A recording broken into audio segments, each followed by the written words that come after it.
Oi. Oi.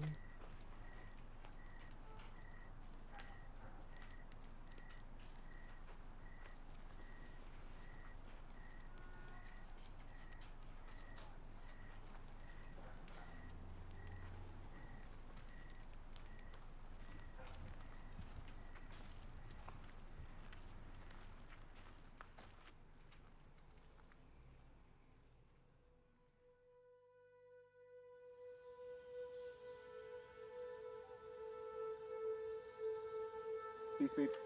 I can start at the beginning. I remember that time very well. I lived in a small hut together with my little brothers and my mother and a father.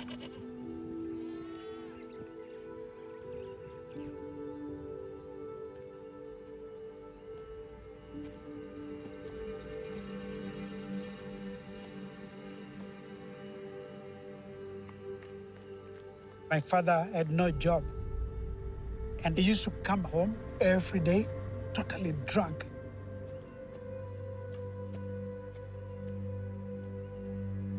I was just a little boy. I did not know what was happening and what was going to happen.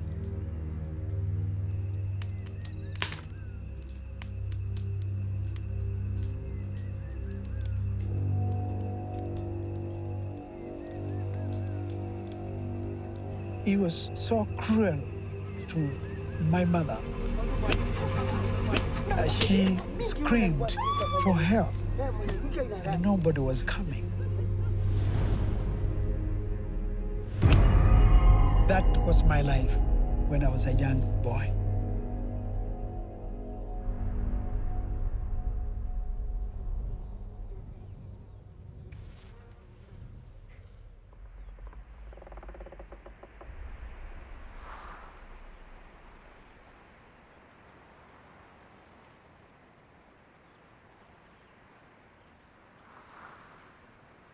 I woke up, and there was nobody.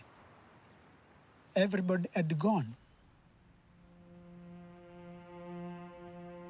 I looked everywhere, but I saw nothing.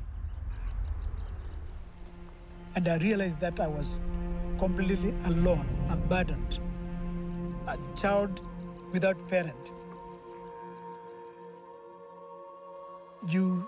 You can't imagine it. Me, I was that child.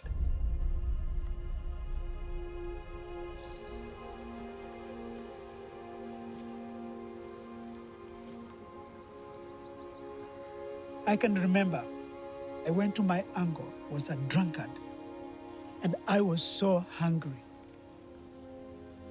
And my uncle said, no. And I said, off you go. You go.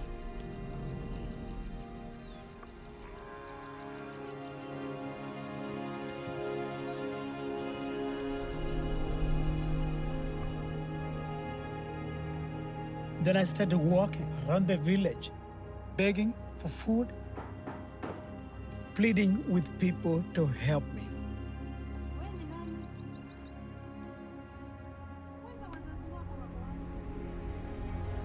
For about 10 years, I kept on begging. I became a beggar, even sometimes stealing things that were not mine to survive. And I became hard. I became full of hatred. I became a street boy. And then I started asking myself why I was really born, why I was living. I hated my life.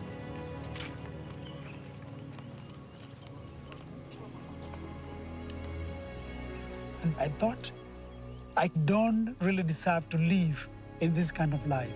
And I wanted to take away my life because there was no meaning.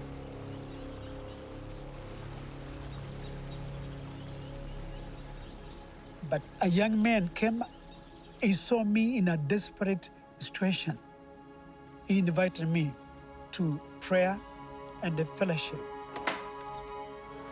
And there was a preacher who was speaking about forgiveness of our sin. I thought, why should I trust this man? The preacher prayed. He said, work hard, and by faith, there is nothing impossible before God.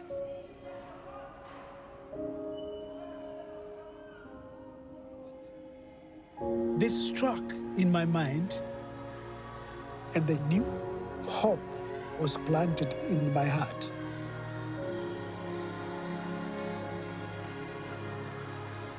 The next morning, I walked going to the city of Nairobi to get a new life.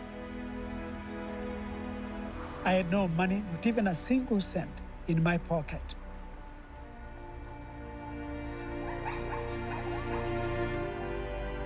It took me about 3.5 days. I never finished school, so I didn't know what kind of a job I would be able to work.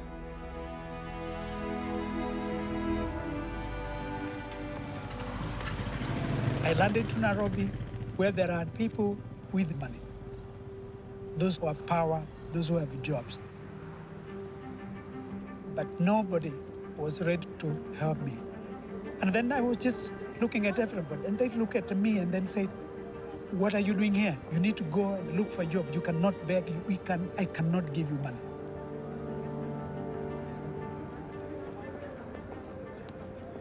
I looked in one area where there are rich people, where they have big houses, and there I was knocking everywhere.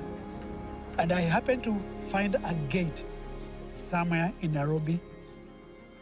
And again, here I am going to a place where I was not invited. But I'm knocking the door, and I knocked.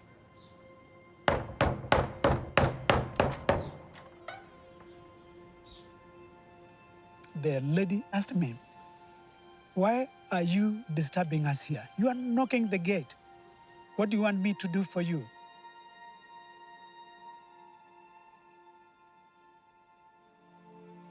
When she said, come in, I was so happy to hear that. It was really my day.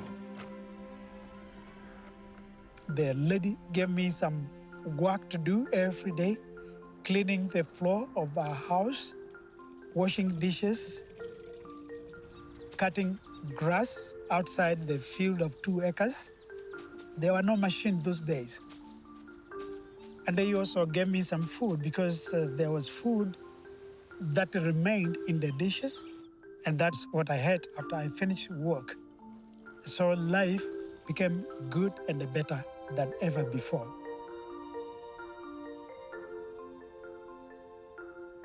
And so after 6 months, this Indian woman, she spoke to her husband, who was the CEO of a very big farming company. And I was promoted to manager, dealing with over 800 workers. And I bought a very nice shirt, and I was able to save some money.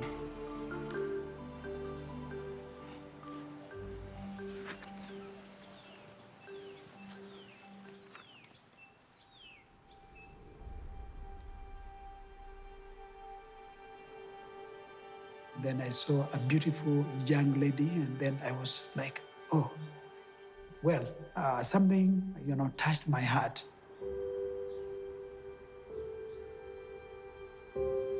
And I've never talked about it. I was afraid about women.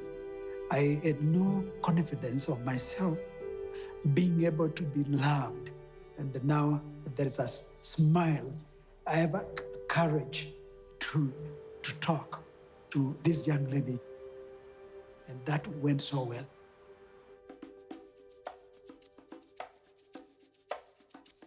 And after some time, voila, you got me. I have 8 brothers and sisters. Our first one is called Miriam. Then we have Janie. She's more of the tough one, Then from Janie, we have Grace. Grace is a smart one. And from Grace, we have John Doe. Dondo is more of mama's baby. From Dondo, we have Kaleli. Kaleli is, he's the big brother. Then we have Mweni. Mweni is the one who listens to everybody. She has a listening ear. Then we have my younger brother, Dixon. More of the politician, I would say. Then we have me, the geek. Actually, we are a full football team, I think. I was so happy. I have a family, I have a car, I had a dream. I want to do business, make money and make money. And I came to understand there is a great need of matatu, which is taxis.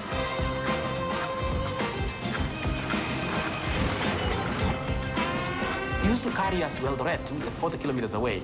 The first vehicle really on that route. And he used to charge only 2 shillings and 40 cents, 50 cents, which is really, today it's a journey of about 300 shillings. And he was very popular, you know, and people used to wait for his Matatu Pujet 404 pickup. And many people liked him. They liked his vehicle. He had music also in his vehicle. He had some cassettes, CDs. He used to play music for me. And also he used to sing for me. He was singing the Jim Leaves. Jim Leaves and Kita Davis. Dolly Parton, Kenny Rogers, Don Williams. And there's so many rock and roll, you know, so many good music. And then everybody liked to go with my car. You're walking on quicksand, walk slow. Billy, Billy, bio, watch what you say. A pretty girl will get you one of these days.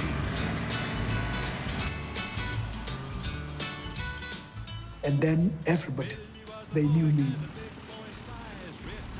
Mully Ways. Mully Ways. Mully Ways was my trademark. Mully Ways. You know, he was so proud of it. The chief got mad, this nearly. And he would drive for endless days without sleeping, working hard so he could buy another matatu. And he bought another one and another one. After that, he had a fleet of buses that he was in charge of, and he did not need to drive them anymore. He had people driving for him, making money for him. In 1987, he formed Mully Ways Agencies Limited. And then he moved to the next level of business. He was selling tires. He had a welding company. He had a car parts shop. From then, he opened his own insurance company. From the insurance company, he moved to real estate. Mully Ways Real Estate. And out of this, the real estate, you remain with about 20%, 30%, and that you put it in your pocket. You really feel good.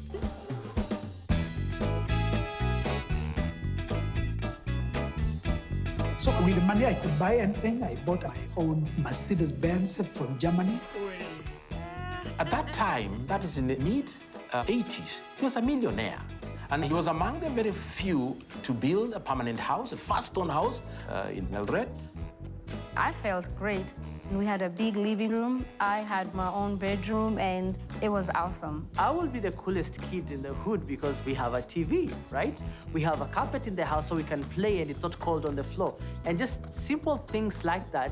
Having servants in the house, having, drivers and so many cars. And Dad will change his car every other, like in a year, he will have like 3-4 cars. He will sell them, buy others. Always used to go for holidays to Mombasa, to Lake Bogoria, to Baringo. And sometimes we'll also go to Two Rivers Dam or the falls for picnics. For me, it was not the actual act of playing games, but the fact that we had time together. We had time just to laugh, to laugh at nothing, but the fact that life is good.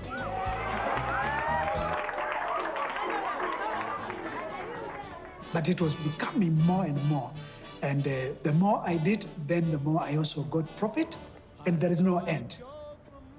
The more you get, then the more you want to have more. That is the nature of people. We lived a life of riches because we were on top of the class. We had parties and dinners all the time. And we had so many guests, so many visitors that used to come. It was wonderful just to be feeling so influential. That's the class of people we were in. My dad was the great Gatsby of Kenya.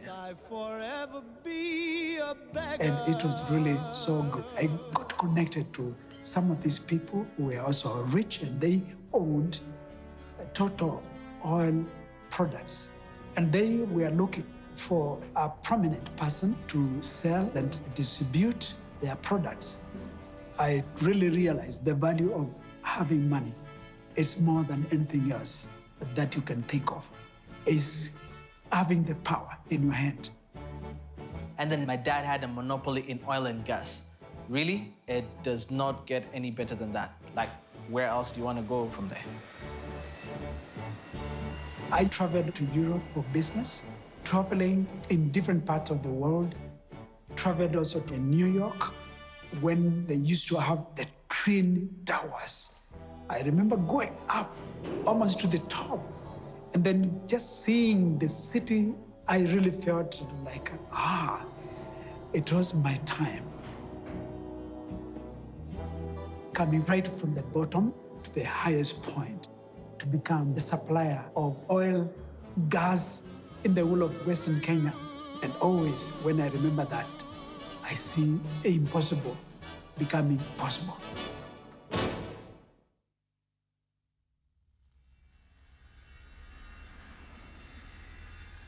So things were really coming up so well. I had so many workers by then. Business was good.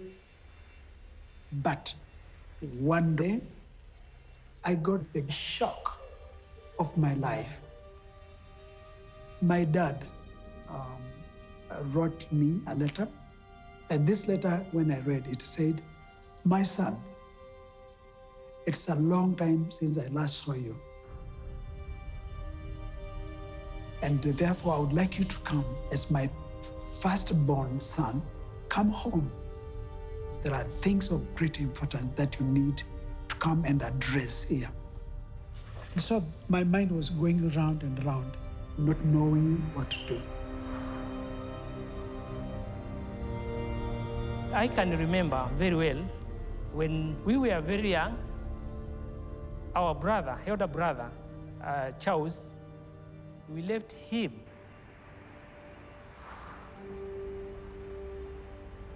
We were forced to go to look for a piece of land. We left him behind. Pazi o manda ideka. Kotwas yoga na.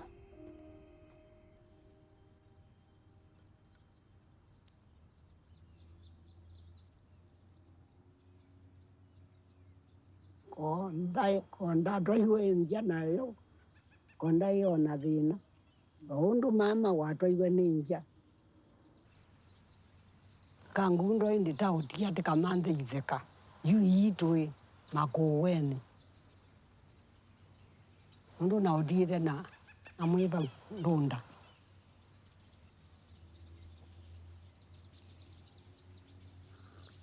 This was very hard for me.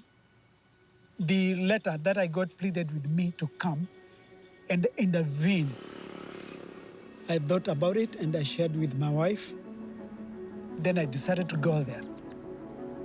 And I found my father was in so much trouble. He owed money to the village, but he could not pay anything. So the people in the village had a big meeting. My father was put down on the ground. Then I was asked by the chief, "What do you want us to do?" And then I said, "Do what you want." During that time, these people were furious and they were saying, "Beat him, punish him. He has done so bad to this woman." But the way my father was crying down there, that made me upset. Then I looked at the chief. I said, "Please," I said, "stop." I said, "I'm ready. I am ready to pay what they needed so that my father could be saved."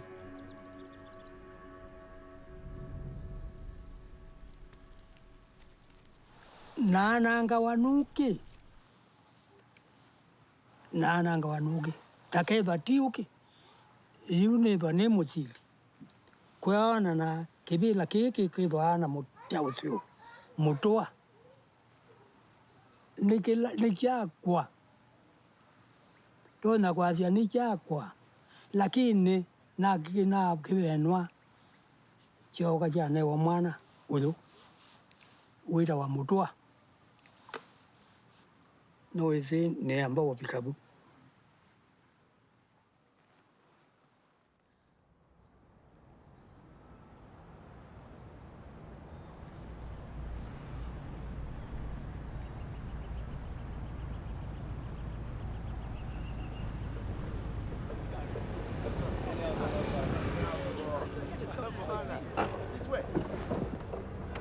Mzee, zile pesa mzee.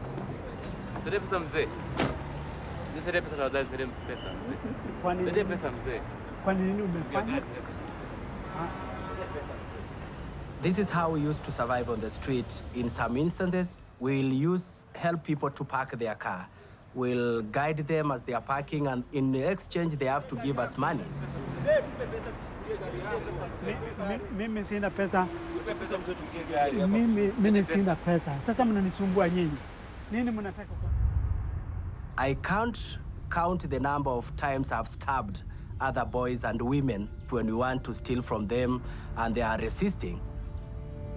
And this is a man who is rich by all standards. I can say he was a millionaire.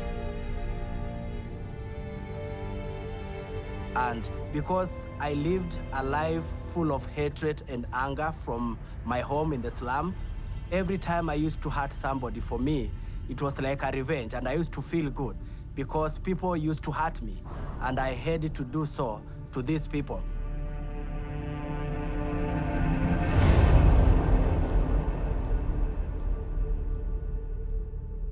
And when he comes out, his car is gone. So what can he do? He goes and reports it in the police station. My car is stolen. And that evening, he has to go back. Public transportation. Probably in one of his buses.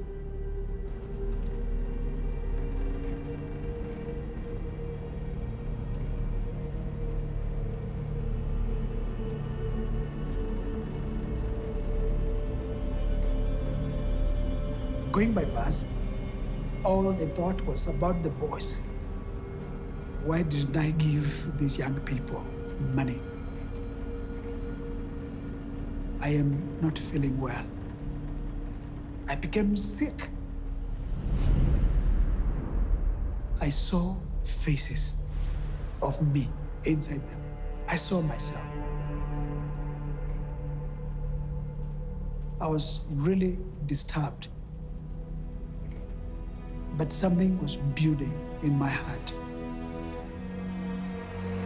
Sasa wakati huo ndio mambo yalizidi sana. Akajisikia ameumia sana moyoni. Siku moja alienda kazini, akaenda akafanya kazi, akashindwa. I was really tormented by these boys in the street. And I could not work anymore. And then I told my secretary, I told her that I was going home. I drove from my office and kept on driving and driving. I did not know where I was going. I found myself far away.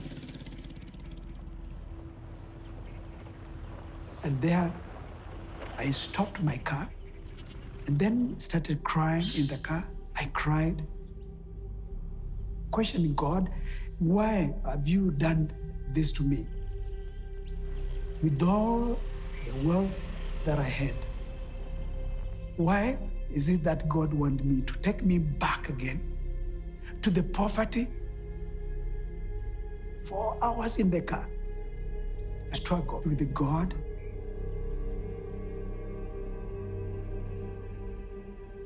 And then after 4 hours, He took me down. I said, yes, God, use me. And the moment I said, yes, God, I got the greatest joy in my heart.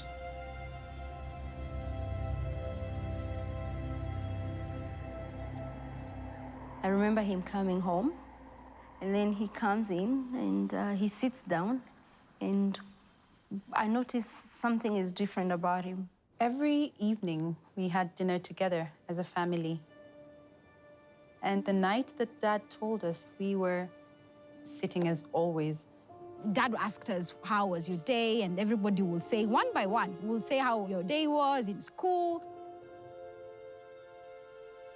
And then finally, Dad says, I have been thinking and praying about something for so long, and I'm wondering, so is it another holiday? This is exciting. The words that followed just completely shocked me. I will never, ever do business again. I told them, I will never, ever work for money.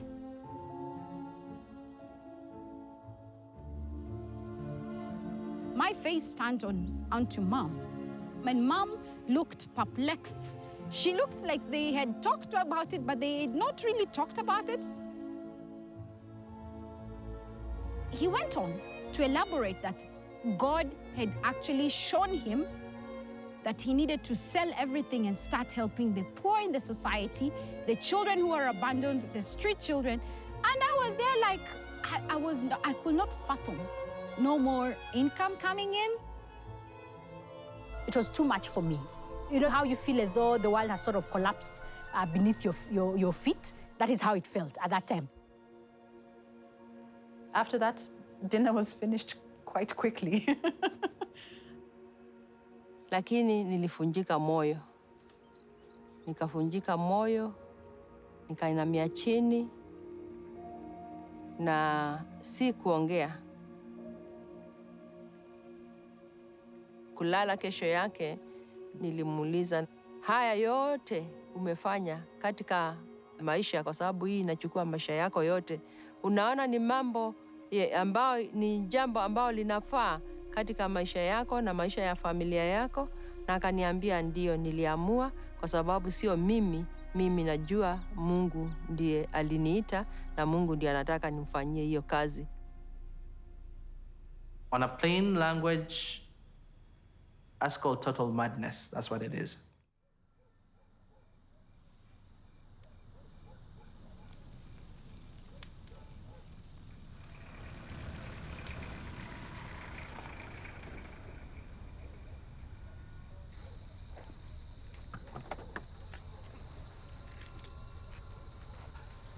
In the street, you're not sure whether you're gonna wake up the next morning.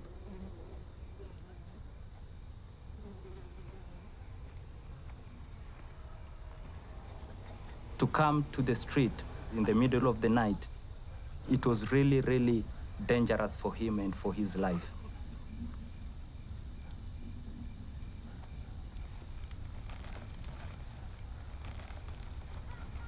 By then, we had already smoked marijuana, I had taken some heroin, and we were carrying knives, and we were sniffing gasoline. So any slight mistake, then that could have been the end of his life.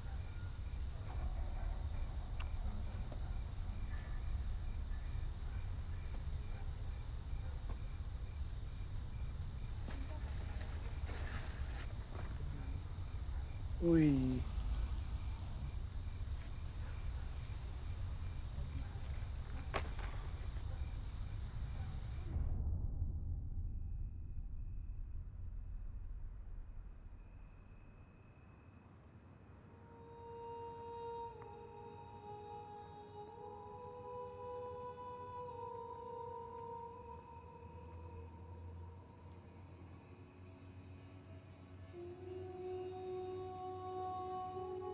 What my mom went through, I don't think any mom should go through that. You marry into a secure family whereby you know your kids will be provided for until your husband goes and decides to sell everything, you know. How do you let go of what you hold dearly? And how do you decide when to Share your love.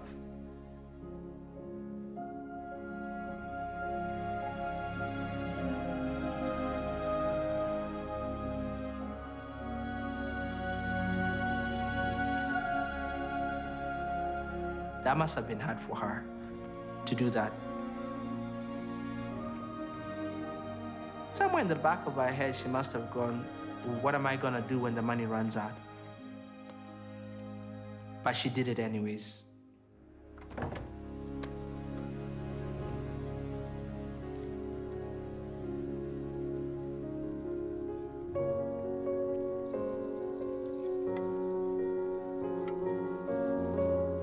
Mom had to cook for the children, and she was the nurse and taking care of everything that you can think of, everything.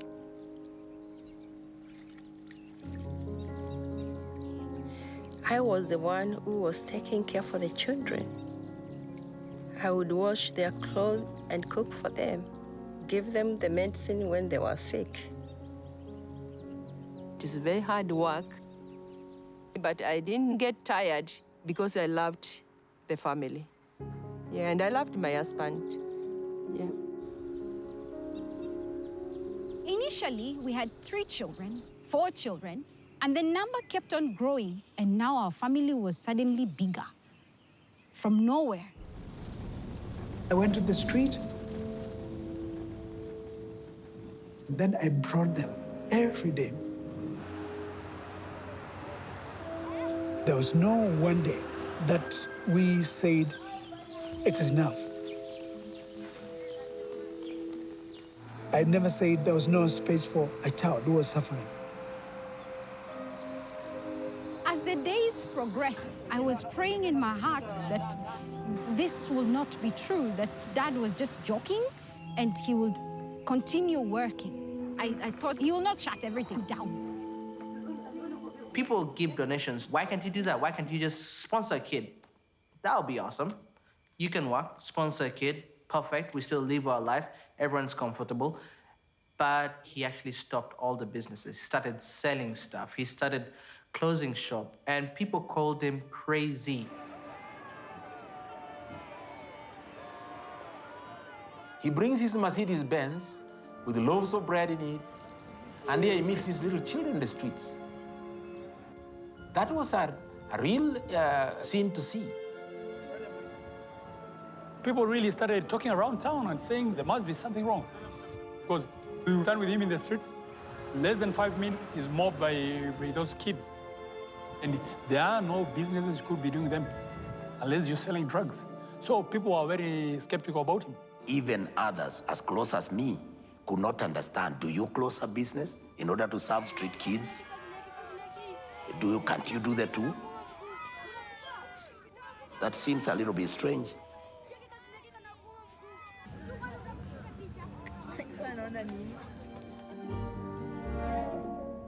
He didn't tell us that he was bringing the children in our house to share with us.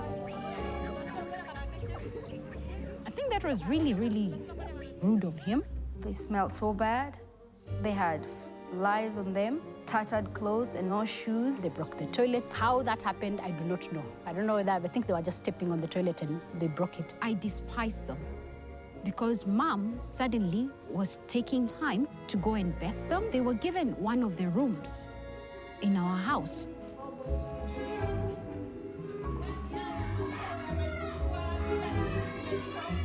There was no time for much after that in terms of the family, the nuclear family. There was no privacy anymore. I couldn't understand why, and I kept blaming those children again. And theirs was just to laugh and just have fun in our house.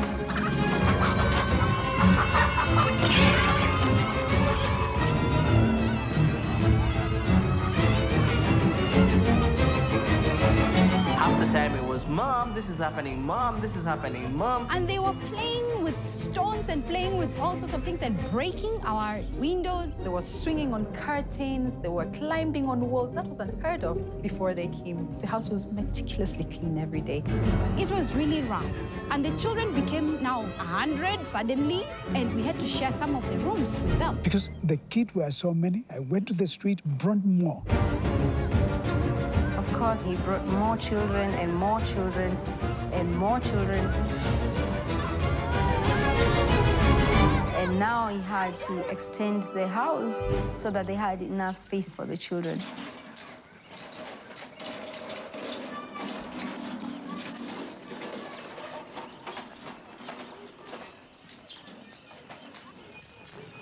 The children in the evening after classes, they usually have double row of making concrete on the stones.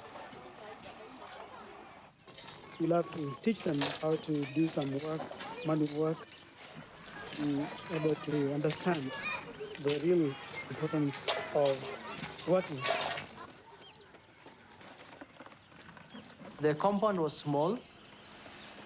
The garden had to be thrown out. Our playground had to be removed. Our swings had to be removed. The lawn had to be removed. And my dad put these wooden structures that are pretty much ugly to me. And everything had to be cemented just so that he will set up a school for the kids.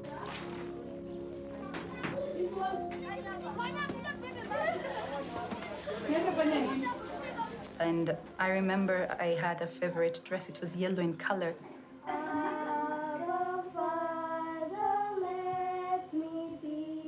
And I needed to give out my favorite dress, along with other things, clothes and shoes and toys and... It wasn't really working well, you know? It was like us against the kids.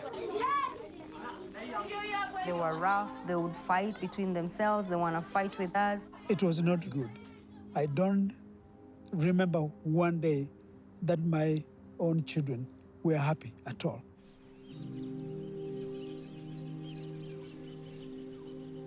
And it got to a point that we could not settle in very well with the kids, and we had to go to boarding school. They had no choice. I took 5 of them, my own biological children, to boarding school so that we could have enough time to care and to love these children. We had to do that, to sacrifice. Grade 1, grade 2, grade 3, I was in boarding school. I remember the whole time my dad came once for a board meeting. And my parents came to visit me with my siblings. And she had on my yellow dress.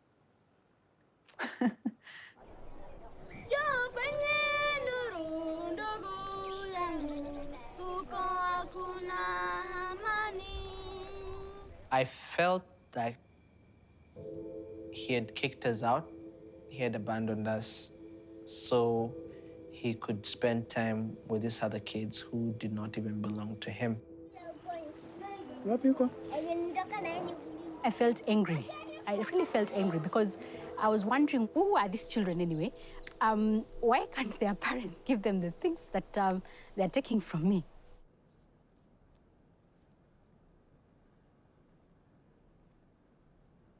My mother was a prostitute, and at that time I was 7 years. And my mother could come home drunk, and she could bring some men in the house, maybe 2 men, 1 for her, and she could bring 1 for me. And when I refused, she could start beating me. Babangu akakuja akanirep nikiwa mdogo.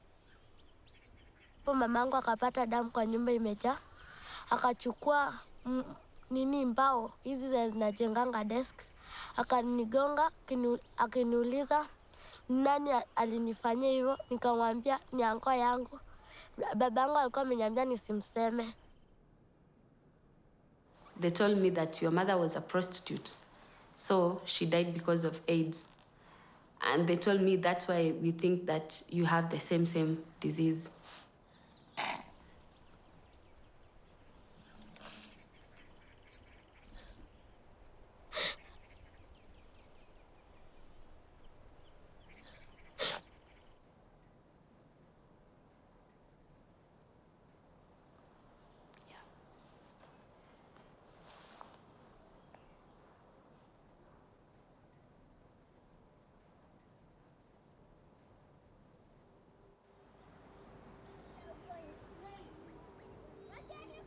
They brought me to Eldoret, where the other kids were.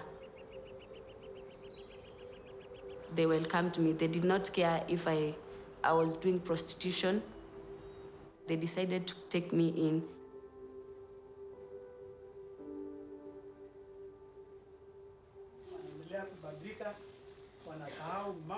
I was amazed to see all the kids. There were so many kids calling dad, their dad. So I was wondering which kind of the family is this. First time I met Charles, one of the first things that stood out was just his smile. He was just welcoming. And he would look at you straight in the eye and only say, "Hoi!" It's a sign of peace. And you see that he's come to bring good. And then he took us to his home. He came and welcomed me, he smiled, big smile. It was so broad, it was so warm. And you see that it was a father looking down. And he said, "Welcome, this is your family now. These are all your brothers and sisters." It was a moment that I cannot explain. I've never lived in a nice house, given nice food. I've never met my biological dad, and here is a man saying that he was going to take care of us.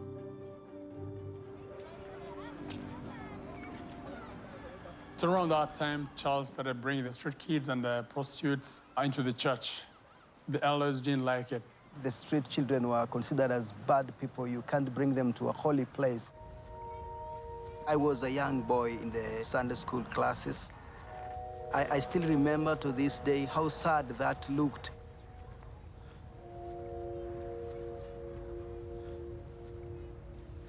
And one of the elders asked them to go out because those are bad people and we are good people.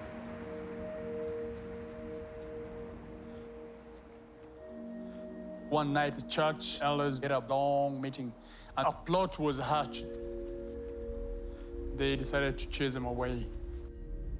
I was given all kinds of names, but I made the covenant, and I knew whom I was serving.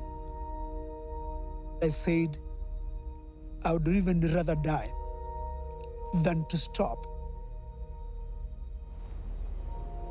So they literally kicked him out. He didn't have a choice. It was unimaginable that they would say you choose the children or choose to be in the church.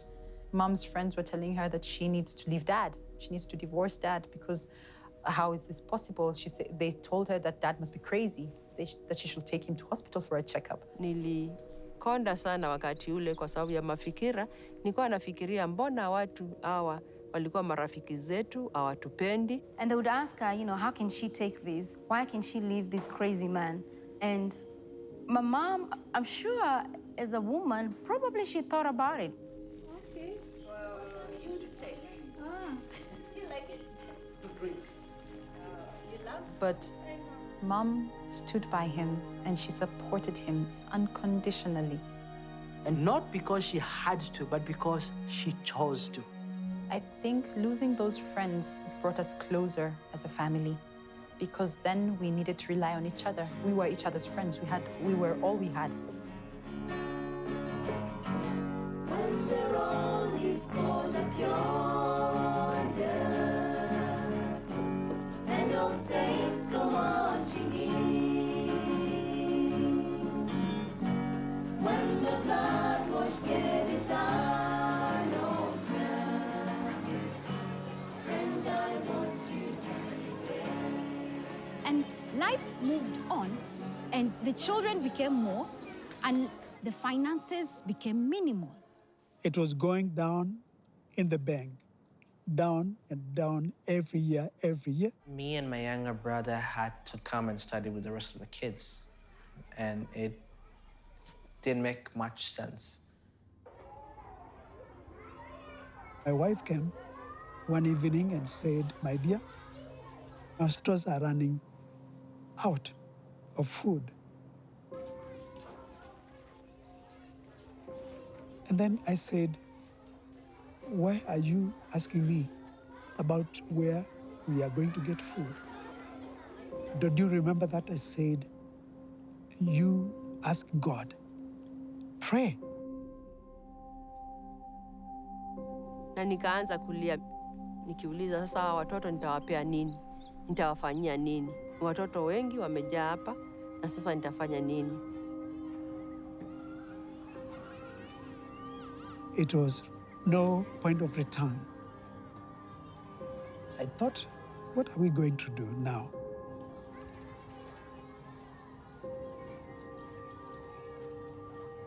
And from nowhere, we heard the bell in the gate ringing, and someone went to check, and there was a lady we did not know.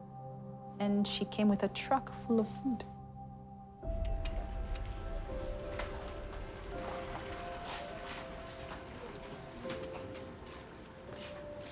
I was speechless. But this lady said, here, this is for you. A donation for the first time.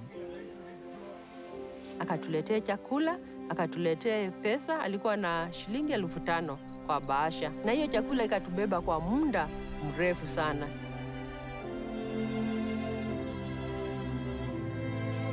And even for us that were watching him and listening to him, we were all amazed.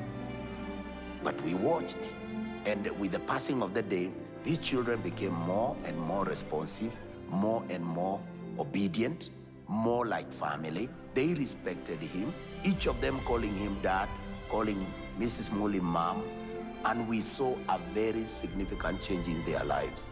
And he began to train those kids to be responsible. For example, teaching metalwork and woodwork, tailoring, both adult and little children's clothes, and even gardening to bring up some vegetables right on the compound.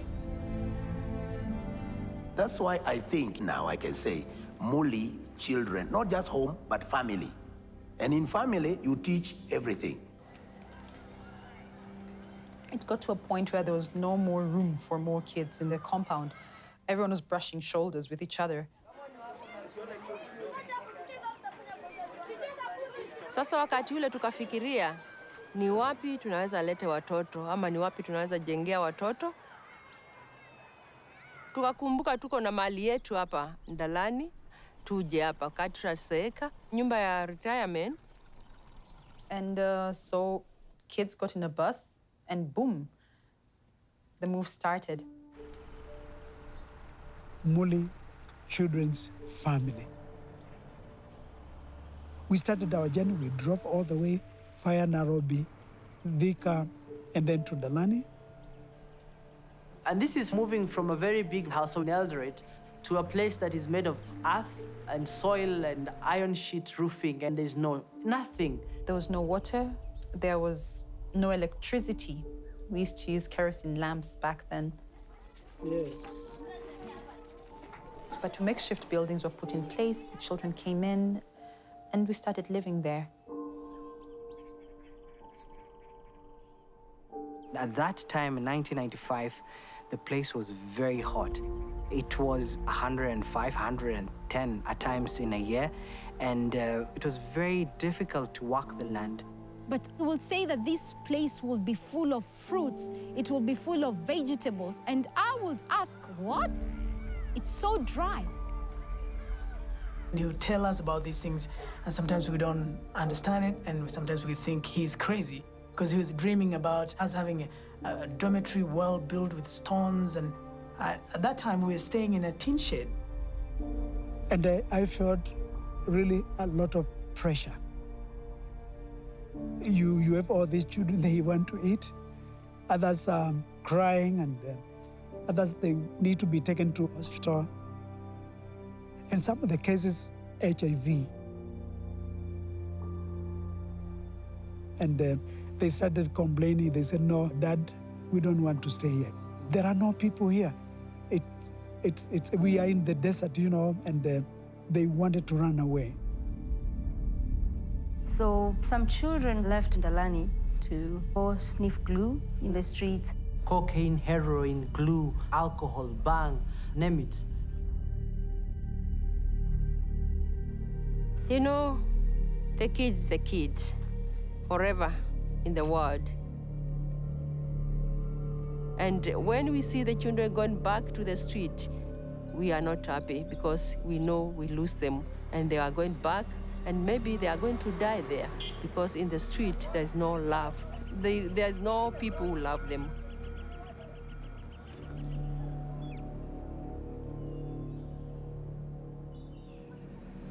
I always go back along the street, in the slum, everywhere, looking for them. And then when I find them, they always said, we cannot believe it. This must be a dream. I tell them, please, this is your home.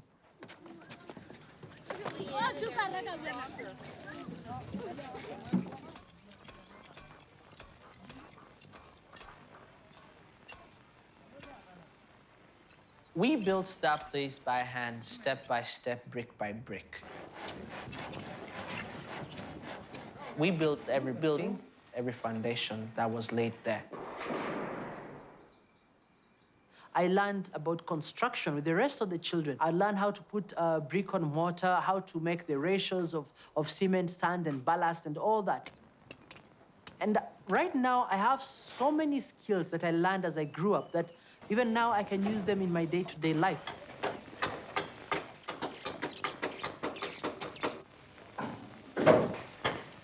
And we continue to do that, training the boys how to build, not only building houses, but bridge.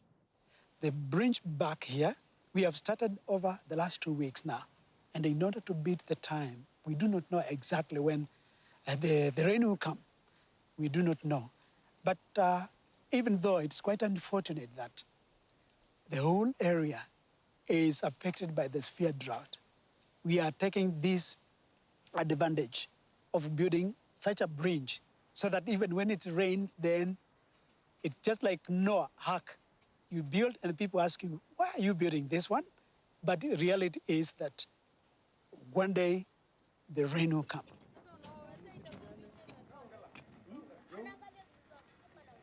During the drought, we did not have any water that we could boil from the river. So he had to drive 4 hours every day to Nairobi to get water so that the kids here could have water to drink. It was a really hard time for this country as a whole. Hello. They took water 4 days ago. That's when they had water last.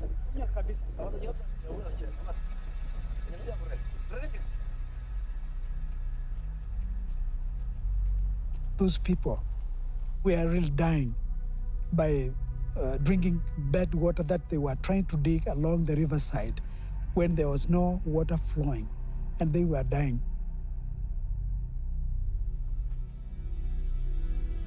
Tulikuwa tunachota maji ya mtoni, tunachemusha, watoto wanakunywa. Wakati tulikuwa hapa, watoto walianza kugonjeka, typhoid.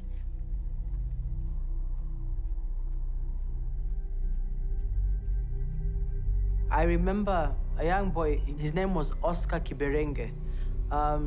He got sick. It was because of the water. Tulienda kuangalia mtoto mmoja, na wakati tulifika tu, akasema, Daddy, Daddy. Tukaomba Mungu muokoa maisha yake.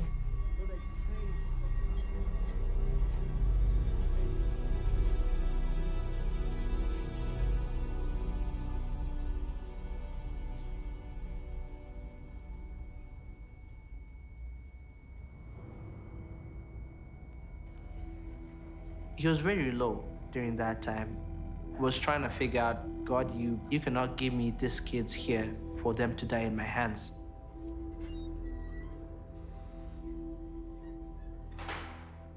I remember Dad and Mom praying about it, and Dad crying, praying, saying he was begging for water.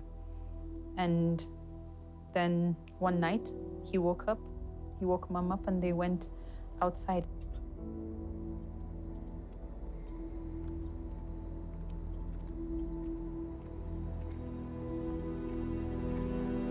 And they walked from the house where they were staying. And he felt a voice telling him to walk up straight, turn, and that's the place where water will come.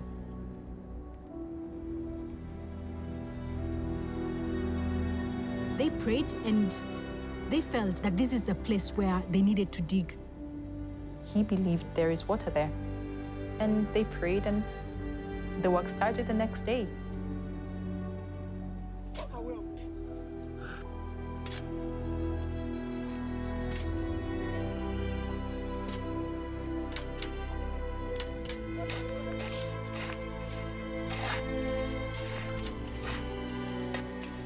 It was hard to believe him, very hard. Most of the workers did not believe it, so they did not want to start digging. They refused actually to be part of it.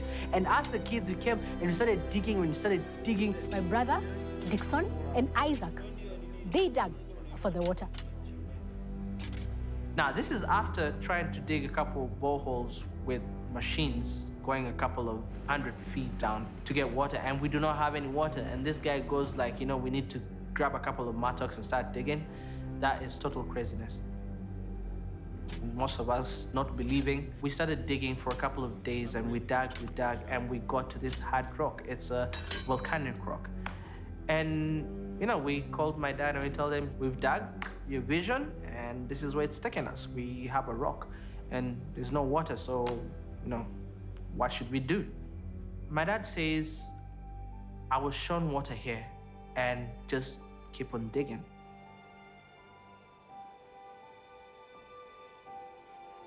So during that time, it was the time for my younger brother's class to go and dig. So he got in there and he was digging. And he takes this mattock and just hits on the rock.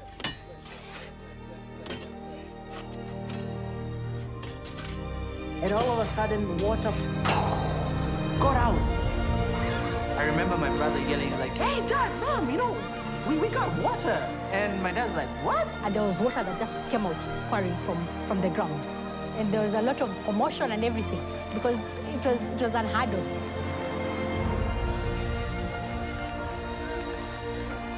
And, you know, they started shouting. They're shouting, Maji. Maji means water. They were shouting, water, water, because it was actually coming.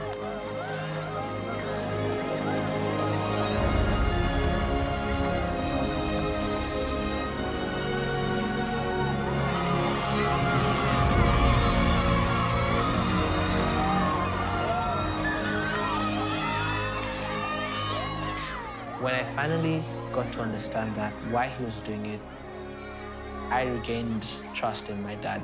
And from then, I started supporting him.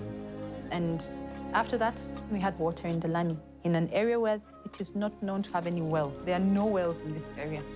It's unheard of. But we do have water. And the children stopped getting as sick as they were getting sick. So that was a miracle.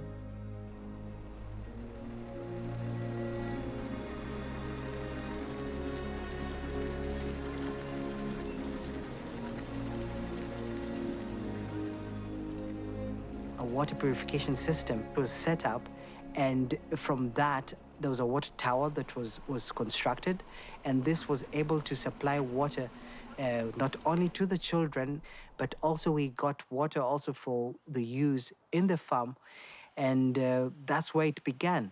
And over a period of time, the number of children grew all the way to more than a couple of hundreds to 1,000, and the need to feed the children was very high. And Dad was thinking on how to be self-sustaining. And that's where the farming part really took a different turn. The idea of us being able to be self-reliant was a very paramount aspect of how my father was viewing the entire project. You know, people in Africa, in Kenya, they owe even the government, they depend on donation from the Western world. And then I always feel like, what can we do as Africans to change that attitude? My father noticed that and started to think through how he could do something differently to be able to complement the donations that we were having. Because I used to beg, you know, A beggar has got no choice. That's something I hated. And for that reason, I said I will never beg. And then I kept on thinking, how can we build a project that would be self-sustaining? As we began, we said with the 1 hectare outdoor with oxen, now to 500 acres using a tractor. And right now, as we're seated here, we're looking at crops that are growing so well. Production is so many times the conventional outdoor production. We're able to sell excess that we produce from here in the European market so that we can have some income to sustain Mully children's family. Then in 2003, we got to design a hydroponic system, which is a greenhouse covering about 600,000 square feet. So the water will collect as rainwater on top of the greenhouses, and it's conveyed through a piping system into reservoirs. That water will be used to carry out fish farming. This is a new venture. We are trying to put up some fishes here. On my right is 2,000, a small dam here. This is something that we want to do, train people how to fish and train people how to eat and getting the fishes. So that's what I mean. Yeah, so you see, little fingers has really grown to big fish like this. Yeah. After harvesting water from top of our greenhouses, which is almost 1 billion liters, then we use that water to irrigate the trees. And we are gathered here with one purpose, to plant trees in order to change our climate. We can do something with our own hands, and we don't have to wait for the government to tell us what to do, because this is our Kenya, this is our future. To plant trees so that we can attract water to this place. As you can see, it's very dry. We hope to come here over and over again until we turn this Yata zone into a forest. Since 2004, we've planted over 1.5 billion trees in this property alone. The water goes up and forms the clouds, and from forming the clouds, we have rainfall. With trees being planted annually, we have been able to create a microclimate, and therefore we have more regular rainfall.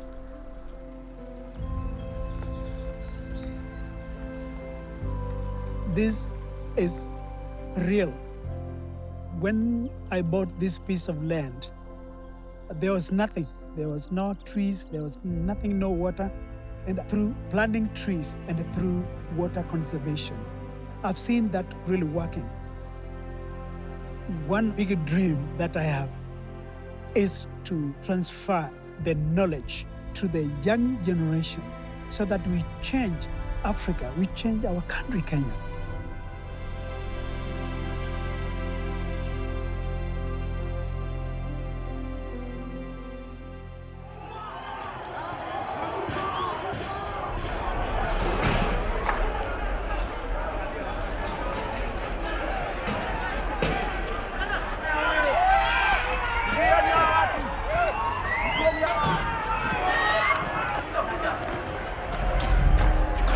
This is what's been unleashed in Kenya.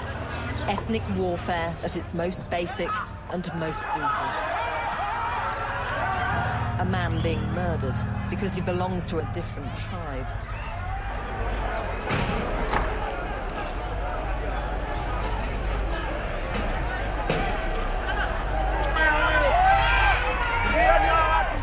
I remember we were sitting watching TV, and Kenya was burning. And we were sitting there, and I remember my dad called us, and he said, "We can't let this happen. We have to do something."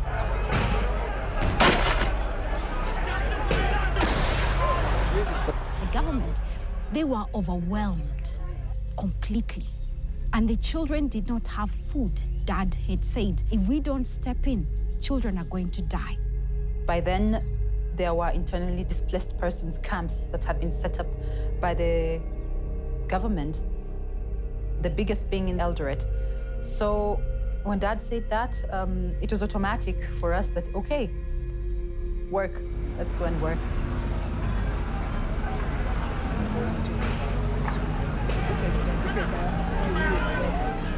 I remember very well that day in the bus. Buses had been burnt on the side of the road. There were dead bodies everywhere. We were also scared. What if we get killed ourselves? The authorities there did not want Dad to actually come in because they felt that they had control. But Dad, he said, even if you refuse me to bring food, I'll still bring food. That is how we started.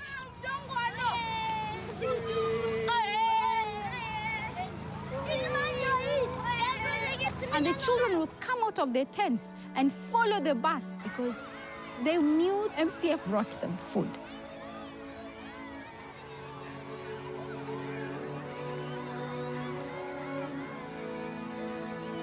For a whole year, the year 2008, we gave out food to these children, over 2,400 children every single day.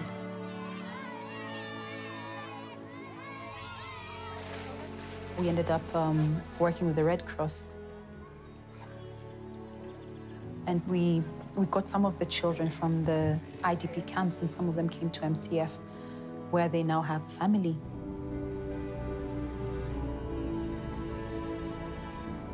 We are one family. We are one Kenya, regardless of their tribe that they come from. We take them. In Africa, we can only move forward only when we trust each other.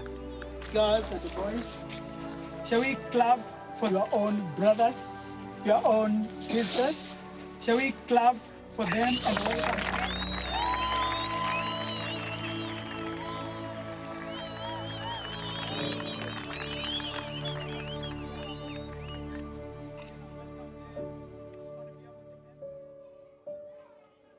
MCF never stops growing.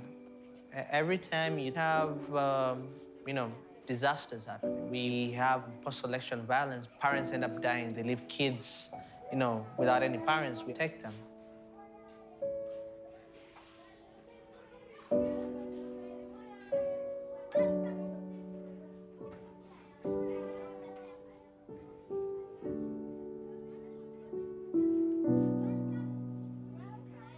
And I think that's part of what the world is today. And I don't think there's one day we'll say enough is enough. It's not the kind of business or where you go like, we want to do this for 1 year and we're done. This is a lifetime thing. Dad, we thank God for you coming in this world. May your new age open your opportunities not only to us, but to the world at large. We love you, Dad, and we always cherish what you have made us to be. We are what we are because of you. Alafu hii cake tutaona vile ilivyo, alafu daddy. After high school, Dr. Charles Mully took me to university. After graduating, I went back and did master in psychology. And now I'm working with an NGO based in Atlanta, Georgia, and Marietta. And I realized Dr. Charles Mully's dream and prophecy is coming to pass. Currently, we are the defending champions of East, Central, and Southern Africa, and we'll be representing Kenya in the Olympics for martial arts by the end of this year. Out of 935 schools, Mully Children's Family was #1 on national examination. They're becoming doctors, they're becoming teachers, they're becoming managers, they're bankers. It's amazing. Not counting the 84 who are currently in the Kenyan universities and colleges. To Daddy Mully, I appreciate you so much. I'm now in Kabarak University, pursuing a bachelor degree in commerce. They have paid for my school fees. I'm so grateful for them because now I'm taking a Bachelor of Commerce, and I hope when I finish, I'll go back to my place and help my people and my community.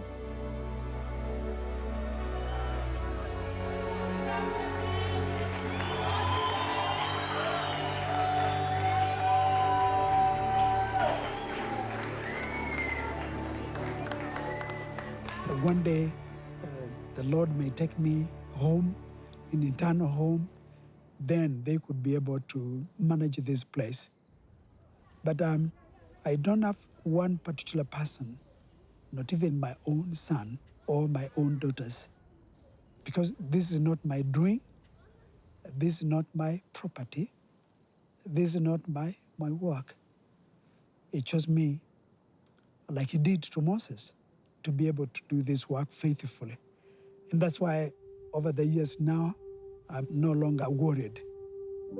I cannot tell the world who are those people who would really take over when I am not alive.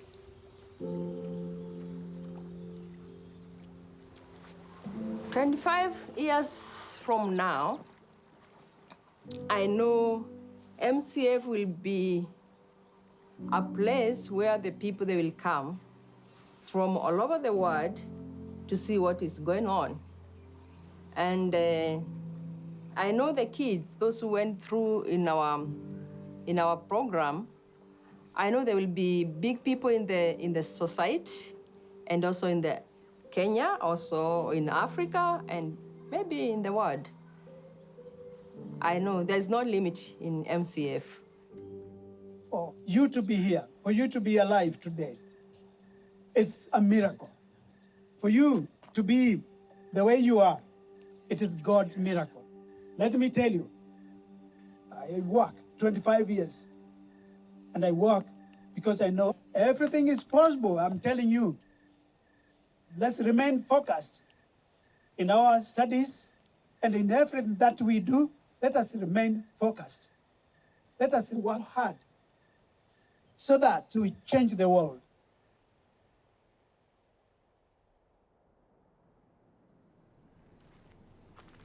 At night, my dad ties his shoes up, puts on a coat, gets in a car, and he drives and drives, not to somewhere specific, but looks until he sees an orphan sleeping alone in the street. And the first thing he says, "Oi, oi, oi."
Yahweh, Yahweh, Yahweh.